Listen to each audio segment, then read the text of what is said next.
একটি পরিবারে স্বামীর ভূমিকা অত্যন্ত গুরুত্বপূর্ণ।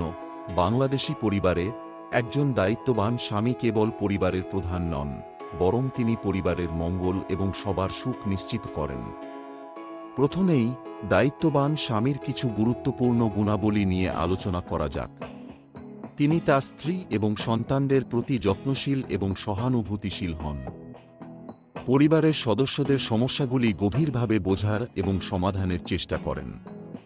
তিনি পরিবারের আর্থিক স্থিতিশীলতা বজায় রাখতে সচেষ্ট থাকেন এবং সবার জন্য একটি নিরাপদ ভবিষ্যৎ গড়ে তোলেন। দায়িত্ববান স্বামী হিসাবে তার দায়িত্ব কেবল আর্থিক সহায়তায় সীমাবদ্ধ নয়। তিনি পরিবারের আবেগীয় এবং মানসিক সমর্থন দেন। পরিবারে বিভিন্ন সময়ে বিভিন্ন চ্যালেঞ্জ আসে, কিন্তু একজন দায়িত্ববান স্বামী এই চ্যালেঞ্জগুলি সাহসের সাথে মোকাবিলা করেন এবং পরিবারের সদস্যদের একত্রে রাখার চেষ্টা করেন। সবশেষে, দায়িত্ববান স্বামী হওয়া মানে পরিবারের সবার মঙ্গল নিয়ে চিন্তা করা এবং তাদের সুখী জীবন নিশ্চিত করা। তাই আসুন আমরা সবাই দায়িত্ববান স্বামী হওয়ার জন্য সচেষ্ট হই এবং আমাদের পরিবারকে সুখী ও সমৃদ্ধশালী করি।